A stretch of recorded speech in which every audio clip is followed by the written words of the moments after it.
Regardez, une main toute simple. Il nous arrive de poser notre front dessus, gagné par la fatigue.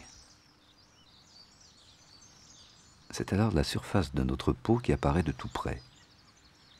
Enveloppe du corps, frontière vivante entre l'intérieur et l'extérieur, entre l'humide et le sec. La peau est un assemblage de cellules régulières. Elle est couverte d'un réseau de sillons et de plateaux.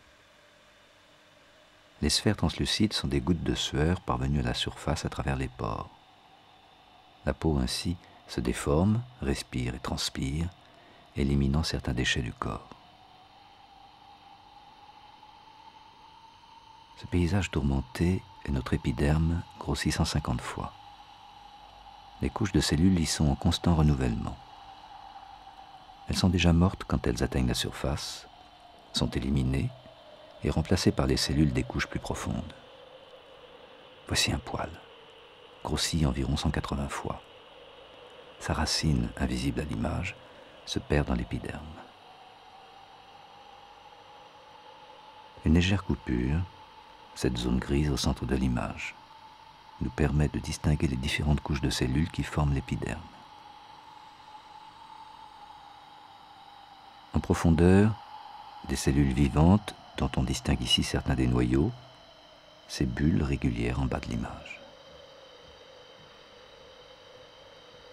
Au-dessus, des cellules plates, vidées de leur contenu, constituent la couche supérieure de l'épiderme.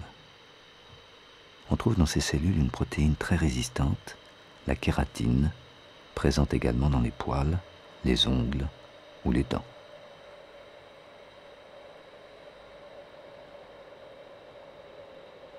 Nous voici au cœur de l'épiderme. Les membranes forment une barrière étanche et protectrice. Elles sont pour cela soudées entre elles grâce à des boutons pression, comme ce croissant noir au centre de l'image. Mais on voit aussi leur disposition en feuillets de lipides, accolés les uns aux autres, limitant ainsi les échanges avec l'extérieur. Notre microscope a maintenant atteint ses limites.